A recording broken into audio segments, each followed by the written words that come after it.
So it's the last day of the World Economic Forum in Davos, Switzerland, and our reporter Liabo Setho is covering this for us. Liabo, very good morning to you. So before we get to the actual forum and it being the last day, this clip by Patrice Motsepe doing its rounds has sparked some heated debate. What are you hearing all the way there? Good morning, Blaine. Yes, it is the last day. I mean, how heated was the debate on social media, particularly on Twitter? Africans seem to be really, really upset with the billionaire. Yesterday he had a meeting with the U.S. President Donald Trump. Unfortunately, as a South African media team, we were not there because obviously there's always access issues on which sessions and meetings we can attend. But we saw that he did say that Africa loves Trump. And when I was going through my Twitter feed, I saw that Africans and South Africans in particular are really, really upset. I was going through these tweets and I see that Impinchika Jehovah on Twitter says, Motsepe is a country's breadwinner. If he says we love Trump, we love Trump. And another one, Blaine, says that you were warned about Motsepe. In fact, he says that Julius Malema warned you about Motsepe and you attacked him. Someone else says that we love both you. No need to be angry. The Spari, which is the brother-in-law of the nation, was speaking in his capacity as a breadwinner. But the point here, Blaine, is whether Mr. Motsepe was being a businessman, as we know that he is a businessman, and really positioning himself cleverly next to the U.S. president, or was he pulling wool over his eyes? Or do we really love Trump? But that's a question that only he can answer. But definitely it has attracted a lot of criticism and a lot of talk within the Twitter streets and the Facebook streets. In Davos, Liabo, have they reacted to these remarks?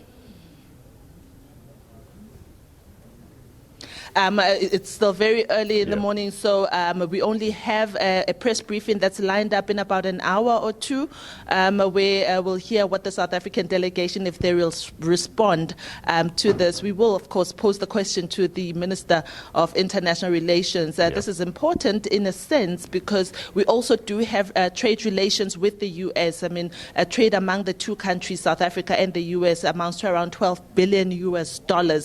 Remember, we have got that AGOA agreement with them. But of course, there's also some issues in the pipeline with regards to the anti-copyright law, where the U.S. has threatened support to South Africa if the law is signed. And I believe that the Green Paper is almost ready and it's almost going to be signed into law, which makes also relations a bit tricky. If you have a business person, declaring undying love for the country, and the government, has issues that they still need to iron out with the country. But of course, these are also political roads that I'm personally not very strong on. But we will be posing this to the International Relations and Cooperation Minister, Minister Naledi Pandor. Blaine. Don't sell yourself short there, Liabo. You are strong indeed. Look, this World Economic Forum was launched some 50 years ago. 50 years later, what were some of the big takeaways from this forum? It was quite a significant year this year. 50 years is quite a long time that it was first formed. And we saw that this year particularly focus was given on to sustainability and saving the climate. The real purpose, Blaine, of the World Economic Forum being in existence is so that the world leaders and stakeholders, the world can come together and talk about how to solve the issues of the world. And this year they decided that on the 50th year, they look at sustainability, stakeholders for a sustainable world, focusing on climate change. So there were a couple of reports that were released by the World Economic Forum. I know that there was one that caught my attention in particular, a survey that polled around 10,000 people in 37 countries who were asked about what they feel about climate change, if human beings actually have a hand in climate change, their human behavior, what you and I do. if it has a hand on climate change. And a lot of them actually felt that we do, and others not trusting the science that comes out of climate change, basically saying that climate change doesn't exist.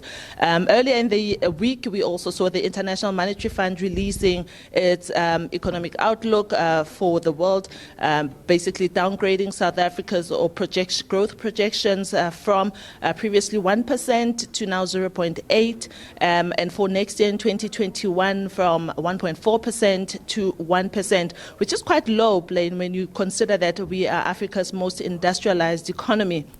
And of course, the important thing is the fact that Team South Africa is here, and this is the reason also why we are here. Yeah. Team South Africa is here, and they're selling South Africa. This is despite everything that we are going through in the country. And Minister of International Corporations, Naledi Pandor, telling us yesterday that indeed the questions that were expected to be asked were indeed asked. She was asked about Eskom, what is happening with Eskom. She was asked about SAA, and she says that those questions were fielded very frankly. So later today, in about an hour or two, the entire team is going to be briefing us actually behind where I'm standing. There's a press room. They'll give us a comprehensive update of what exactly was discussed and what they will tell the nation about what the international community now makes of South Africa. Have they succeeded in actually making sure that they get investment into the country or not? So we will be bringing you that press briefing live on the SABC News channel. Yeah, so that will be the official word. But towards the latter part of this forum, from your engagements with the various role players that are there on this mission to sell South Africa as a sound investment destination, what's the feeling? Was this a successful forum for them? Look, I had a brief chat with the ambassador to Switzerland, a South African ambassador to Switzerland, and she actually says, Ms. Modise says to me that, you know, South Africa is not unique in its challenges, and in fact, it is very much respected. Perhaps this is one of the reasons that the founder of the World Economic Forum yesterday, in fact, not even last night, yesterday, invited the South African team for a meeting, and I believe from what she told me, this is not a usual occurrence. This is not something that happens with all the delegates that are here, that Klaus Schwab meets with them. Normally, in fact, she says he meets with only the US.